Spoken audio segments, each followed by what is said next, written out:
واقعات کو اختصار کے ساتھ بیان کرنا کہ اگر جدوجہد آزادی کو بیان کرنے لگ جائے تو جلدوں کی جلدیں جو ہے وہ بھر جائیں۔ یہاں پر آپ کے لیے جو ہے وہ اختصار سے واقعات کو اس سبق کے اندر جو ہے وہ بیان کیا گیا ہے تاکہ آپ کو زیادہ سے زیادہ معلومات جو ہے وہ مل جائیں کہ آزادی کے لیے ہم نے کیا کیا اور کیسی کیسی جدوجہد جو ہے وہ کی ہے۔ پاکستان بننے کی کہانی کہ جب ہم سنتے ہیں پاکستان کا بننا تو بیٹا کیا ہے کہ ہمیں دلچسپی سی پیدا ہوتی ہے کہ ہم بھی سنیں کہ اس کی کہانی جو ہے وہ کیا ہے، کیسے پاکستان معرض وجود میں آیا، کس طرح پاکستان کو جو ہے وہ حاصل کیا گیا۔ تو لہٰذا پاکستان بننے کی کہانی جو ہے وہ بیٹا کہانی ٹائپ جو ہے وہ بیان کیا گیا کہ جس سے دلچسپی کا عنصر جو ہے وہ بڑھتا چلا جاتا ہے۔ نظریہ پاکستان سے آگاہی۔ پاکستان وہ واحد ملک ہے، کچھ ملک جو ہیں وہ دریافت ہوئے ہیں، کچھ بنائے گئے ہیں، لیکن پاکستان وہ واحد ملک ہے جو نظریے کی بنیاد پر معرض وجود میں آیا ہے۔ اور اگر بیٹا اس نظریے کو ہم جو ہیں وہ مد نظر رکھ کر آگے نہیں بڑھیں گے تو پھر پاکستان بھی قائم و دائم نہیں رہے گا کہ یہ اس کی بنیاد ہے، اور جب بنیادیں ہی باقی نہ رہیں تو پھر کوئی شے بھی باقی نہیں رہتی۔ اس لیے بیٹا ہمیں نظریہ پاکستان سے آگاہی حاصل کرنا یہ بے حد ضروری ہے، اور جو ہمیں اس سبق کے ذریعے جو ہے وہ حاصل ہوتی ہے۔ ہمارا فریضہ، ہم کچھ تھوڑا بہت اس کے اوپر بھی بات ہوگی اس سبق میں کہ پاکستان کو اتنی جدوجہد کے بعد حاصل کر لینے کے بعد اب ہمارا فریضہ کیا ہے کہ اب ہم جو ہے وہ کس طرح اسے ترقی کی راہ پر گامزن کریں گے اور اس میں کیسا نظام حکومت جو ہے وہ ہمارا چلے گا۔ تو یہ باتیں اس کے اندر جو ہے وہ ہم پڑھیں گے۔ تو آئیے بیٹا ہم چلتے ہیں سبق کی طرف۔ جس طرح آپ کو جو ہے وہ پہلے سبق کے اہم پیراگراف کی تشریح جو ہے وہ بیٹا کروائی گئی تھی، بالکل اسی طرح یہاں پر بھی اہم پیراگراف کی عبارت کی تشریح جو ہے وہ آپ کو کروائی جائے گی، اور اینڈ پہ جو ہے وہ آپ کو خلاصے کے پوائنٹ جو ہیں وہ بتا دیے جائیں گے تاکہ آپ ان پوائنٹس کو ملا کر اپنا خلاصہ جو ہے وہ بڑی آسانی سے تیار کر سکیں۔ ٹھیک ہے بیٹا، پوائنٹ اس لیے بھی ہیں، میں نے آپ کو جو ہے وہ فرسٹ ایئر میں بھی بتایا تھا کہ پوائنٹ اس لیے بھی ہیں کہ آپ جب اپنے آنسر شیٹ کو دیکھتے ہیں تو اس کے آخری صفحے پر آپ نے جو ہے وہ رف عمل کا لفظ لکھ کر اس کے اوپر ایسے پوائنٹ لکھنے ہوتے ہیں، ریفرنسز لکھ لیتے ہیں کہ جو ذہن میں آ رہے ہوتے ہیں تاکہ وقت پر آپ کو وہ چیزیں جو ہیں وہ بھول نہ جائیں اور آپ بڑی آسانی کے ساتھ انہیں جو ہے وہ کر سکیں۔ ٹھیک ہے، چلتے ہیں بیٹا آج کے اپنے پہلے پیراگراف کی طرف کہ یہ پیراگراف جو ہے یہ ہمیں کیا بتا رہا ہے۔ بالکل پہلا ہی پیراگراف سبق کا جو ہے وہ اہم پیراگراف ہے۔ ہندوستان میں اسلامی حکومت اگرچہ کہنے کو اورنگزیب عالمگیر کی وفات 1707 کے 150 سال بعد تک قائم رہی، 1707 کے 150 سال بعد تک، ٹھیک ہے، مغلیہ خاندان کے حکمرانی ہے، بہت مستحکم حکمرانی ہندوستان کے اندر سمجھی جاتی ہے، لیکن بیٹا اورنگزیب عالمگیر جو کہ ایک خدا ترس انسان تھا، اورنگزیب عالمگیر کو سب سے پہلے آپ اس کے اندر جو ہے وہ ڈیفائن کر دیں گے، خدا ترس تھا، نیک جو ہے وہ سیرت انسان تھا، اور اس کے بارے میں کہا یہ جاتا ہے کہ وہ بجائے اس کے کہ بیت المال کو اپنی وراثت سمجھ کر اسے جو ہے وہ خرچ کرے، وہ ٹوپیاں بنا کر اور قرآن مجید کے نسخے لکھ کر اپنا گزر اوقات جو ہے وہ کیا کرتا تھا۔ لہذا اس سے آپ اندازہ کر سکتے ہیں کہ اس نے کس طرح عدل و انصاف کے ساتھ جو ہے وہ اپنا نظام حکومت قائم کیا ہوگا اور شاندار حکمرانی جو ہے وہ اس نے کی ہوگی۔ لیکن 1707 جو ہے وہ اس کا سن وفات ہے، 150 سال بعد تک، یعنی کب تک؟ 1857 کو انگریز مکمل طور پر ہندوستان پر قابض ہو گئے تھے، لہذا اس نے یہی لکھا کہ 150 سال بعد تک جو ہے وہ حکمرانی جو تھی وہ دیکھنے کو قائم رہی کہ حکومت جو تھی وہ مسلمانوں مغلیہ خاندان کے پاس ہی تھی، لیکن دراصل حکومت اور امراء دونوں کی طاقت اور سطوت 18ویں صدی کے وسط تک ختم ہو چکی تھی۔ 18ویں صدی کے وسط تک، درمیان تک حکومت کی سطوت، شان و شوکت جو تھی وہ بالکل ختم ہو گئی تھی۔ بیٹا اورنگزیب عالمگیر کے بعد اس کے نااہل جانشینوں کی وجہ سے تخت کو کوئی سنبھالنے والا نہیں تھا۔ پھر کیا ہوا کہ تخت نشینی کی جنگیں بھی ہوئیں، شہزادے آپس میں لڑے۔ ہندوؤں نے جب یہ باتیں دیکھیں تو ہندوؤں نے موقع پایا کہ انہیں اپنے جو ہے وہ غلامی کا بدلہ لینے کا جو ہے وہ ایک موقع مل گیا ہے، لہٰذا انہوں نے شہزادوں کو آپس میں لڑوانے میں بڑا اہم کردار ادا کیا۔ مرکز کمزور ہوتا چلا گیا اور مرکز کی کمزوری جو ہے وہ دوسری قوموں نے اس کا فائدہ اٹھایا اور آہستہ آہستہ جو ہے وہ ہندوستان پر قابض ہوتے چلے گئے۔ لہذا اس نے کہا کہ طاقت اور ستوت جو ہے وہ ختم ہو گئی تھی۔ کیسے؟ 1757 جنگ پلاسی، نواب سراج الدولہ کی شکست جو تھی وہ پہلی شکست تھی، اور اس نے ہندوستان کے اندر دراڑیں ڈالنے جو ہیں وہ شروع کر دی تھی۔ مسلم حکومت جو ہے وہ زوال کی طرف بڑھنے لگی تھی۔ جیسے کہا جاتا ہے کہ ہر عروج کو زوال ہے۔ قرآن کریم کے اندر ارشاد یہ ہوتا ہے کہ ہم دنوں کو انسانوں میں بدلتے رہتے ہیں۔ قرآن کریم کے اندر اللہ تعالیٰ ارشاد فرماتا ہے خدا نے آج تک اس قوم کی حالت نہیں بدلی کہ جسے اپنی دلی حالت بدلنے کا خیال نہ ہو، کہ جب قوم نے، مسلمانوں نے رواداری، محبت، خلوص، عدل و انصاف کا دامن جو ہے، حسن اخلاق کا دامن ہاتھ سے چھوڑ دیا تو پھر اتنی مضبوط اور مستحکم سلطنت کو زوال آنا شروع ہو گیا اور رفتہ رفتہ یہ ساری حکمرانی جو تھی وہ ان کی چھن گئی۔ 19ویں صدی کے شروع میں مسلمانوں کی سیاسی تنزلی کی تکمیل ہوئی، چنانچہ 1803 میں انگریز دہلی میں داخل ہو گئے۔ 1803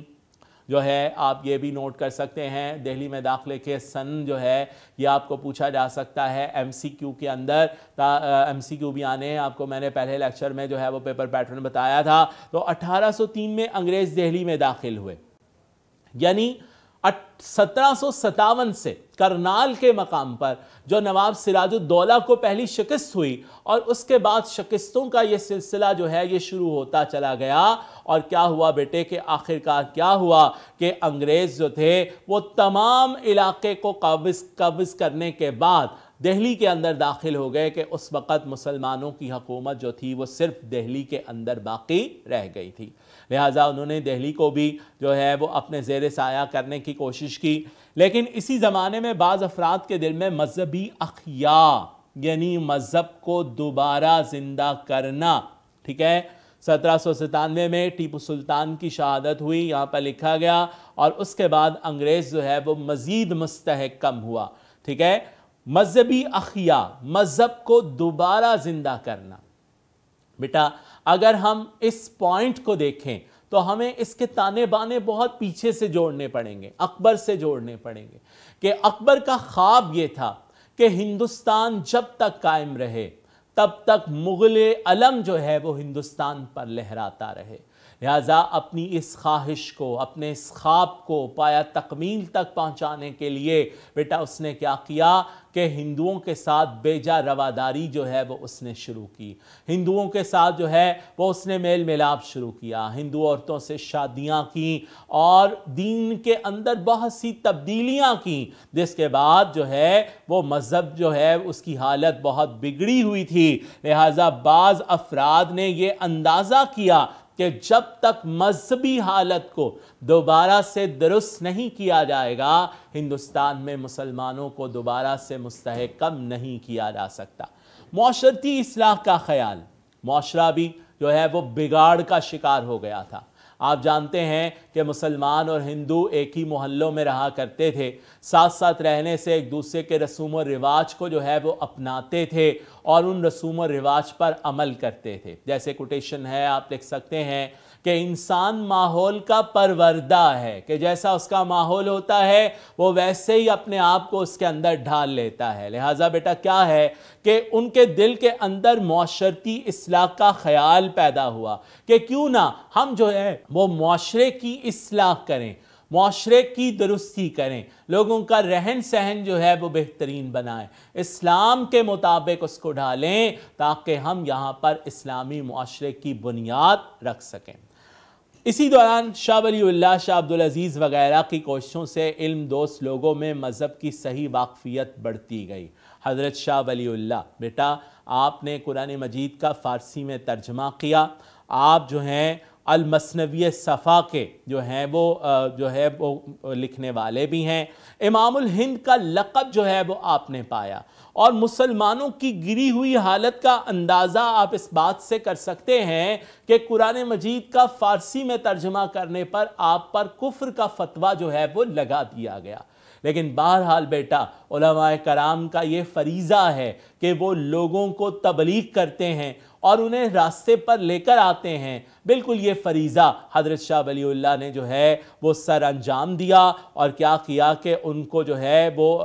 کوششوں سے علم دوست لوگوں میں مذہب کی صحیح واقفیت بڑھتی گئی، لیکن عوام کی مذہبی حالت بہت گری ہوئی تھی۔ مذہبی حالت کیوں گری ہوئی تھی؟ میں نے اکبر کی مثال جو ہے وہ آپ کو دی کہ اکبر نے دین الہی جو ہے وہ قائم کیا تھا، جس کی بدولت مسلمانوں کی مذہبی حالت جو ہے وہ بہت گری ہوئی تھی، اور مذموم معاشرتی رسموں میں مسلمانوں اور ہندوؤں میں زیادہ فرق نہ تھا۔ میں نے ابھی آپ کو بتایا چونکہ انسان ماحول کا پروردہ ہے، لہذا اس لیے مسلمانوں نے ہندوؤں سے بہت سی معاشرتی رسوم اپنے اندر جو ہیں وہ جذب کر لیں، لہذا اس وجہ سے مسلمانوں کی معاشرتی حالت بھی بگڑی ہوئی تھی۔ اس کے بعد بیٹا اہم نکات میں ہم یہ لکھ سکتے ہیں کہ معاشرتی رسوم، میں نے ابھی آپ کو بتایا 100 سال تک مسلمان ہندو اکٹھے رہتے رہے، اس وجہ سے جو ہے وہ یہ تھا۔ دوسرا بیٹا پیراگراف ہم اس کا تشریح کی طرف جو ہیں وہ جا رہے ہیں کہ اس کے دوسرے پیراگراف کے اندر جو ہے وہ مصنف نے ہمیں کیا بتایا ہے۔ سیاسی تنزل اور معاشرتی تخریب کے اس نازک وقت میں ایک پرخلوص مسلح سید احمد بریلوی پیدا ہوئے۔ سیاسی تنزل،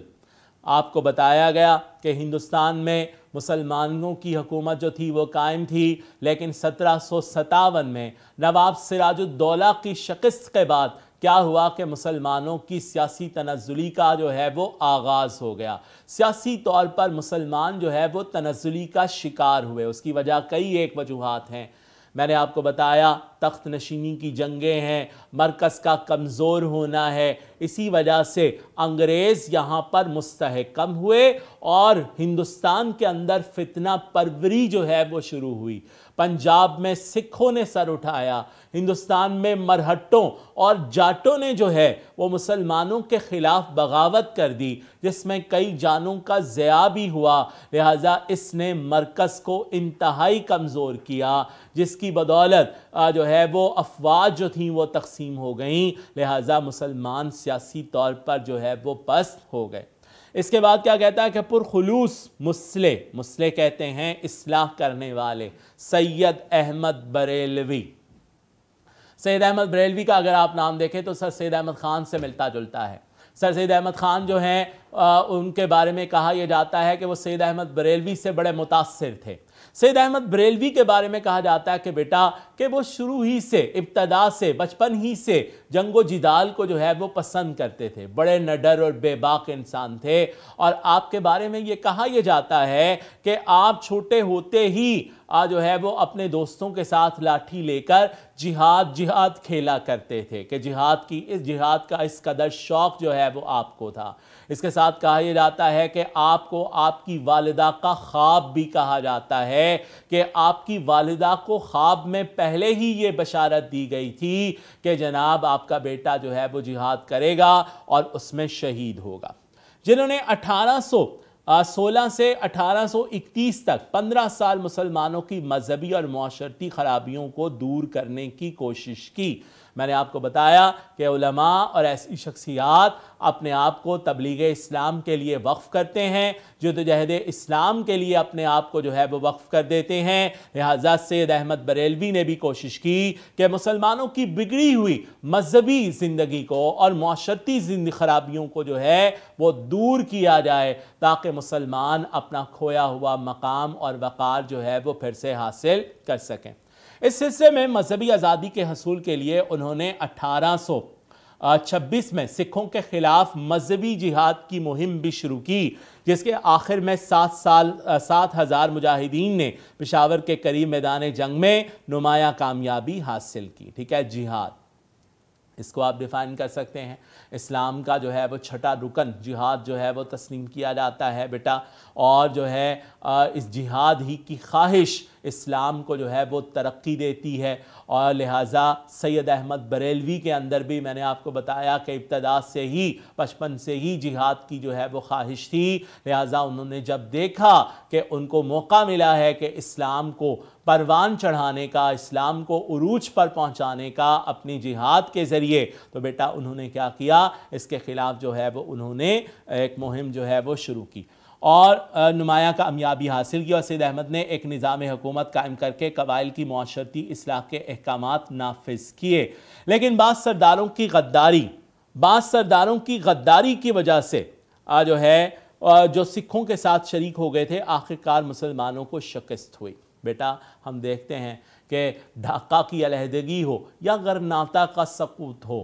ہم دیکھتے ہیں کہ مسلمانوں کو جب بھی شکست ہوئی ہے اپنے غدار مسلمانوں کی وجہ سے شکست ہوئی ہے، کہ اگر مسلمانوں کی تاریخ کے اندر یہ غدار جو ہیں یہ بیٹا موجود نہ ہوتے تو شاید مسلمانوں کو جو ہے وہ شکست سے دوچار نہ ہونا پڑتا۔ یہ غداروں ہی کی بدولت ہے کہ اگر میر جعفر اور میر صادق جیسے لوگ جو ہیں وہ موجود نہ ہوتے تو ہندوستان کے اندر کبھی بھی مسلم حکومت کو زوال کا شکار نہ ہونا پڑتا۔ قرآن مجید میں بھی ارشاد ہے، تم ہی غالب ہوگے اگر تم مومن ہو، یعنی مومن ہونے کے ناطے کوئی اسے شکست نہیں دے سکتا جبکہ اپنے ہی غدار جو ہیں وہ موجود نہ ہوں۔ کسی غیر مسلم میں یہ طاقت نہیں کہ وہ مومنوں کو جو ہیں وہ شکست دے دے، لہٰذا یہ اس کے اندر جو ہے وہ بیٹا بات ہے کہ غداری کی وجہ سے جو سکھوں کے ساتھ شریک ہو گئے تھے، آخر مسلمانوں کو جو ہے وہ شکست ہو گئی، اور مسلمانوں کی، اور ان کا رہنما 6 مئی 1831 کو نوٹ کر لیں بیٹا، سید احمد بریلوی کی سن شہادت جو ہے وہ آپ کو MCQ کے اندر پوچھی جا سکتی ہے کہ ان کی سن شہادت جو ہے وہ کیا ہے، تو یہ بڑا اہم MCQ ہے، یہ بھی ساتھ میں آپ جو ہے وہ نوٹ کر لیں کہ وہ بالا کوٹ میں شہید ہوا، یعنی مسلمانوں کی مساعی کوشش خود مسلمانوں کے ہاتھوں برباد ہو گئی۔ میں نے کہا مساعی کوشش جو شروع کی تھی مذہب کو ٹھیک کرنے کی، معاشرتی اصلاح کے کام کی، خود مسلمانوں کے ہاتھوں یعنی غداروں کے ہاتھوں وہ کوششیں جو ہیں وہ نیست و نابود ہو گئیں، اور انگریزی حکومت جو ہے وہ ہندوستان کے اندر مستحکم ہو گئی۔ ٹھیک ہے بیٹا، شعر جو ہے وہ آپ لکھ سکتے ہیں، دربار وطن میں جب ایک دن سب جانے والے جائیں گے، کچھ اپنی سزا کو پہنچیں گے، کچھ اپنی جزا لے جائیں گے، کہ غداروں کے لیے جو ہے یہ شعر آپ اس کی تشریح کرتے ہوئے ریفرنس کے طور پر آپ وہاں پر جو ہیں وہ لکھ سکتے ہیں۔ ٹھیک ہے بیٹا، تو یہ تھا آج کا ہمارا لیکچر نمبر 5، جس میں ہم نے تشکیل پاکستان کے 2 پیراگراف کی 2 عبارتوں کی تشریح کو جو ہے وہ ہم نے دیکھا۔ باقی عبارتوں کی تشریح ہم اپنے نیکسٹ لیکچر میں کریں گے۔ امید ہے آپ کے لیے یہ لیکچر بھی معاون ہوگا۔ اگلے لیکچر تک کے لیے اجازت دیجیے۔ اللہ حافظ، السلام علیکم۔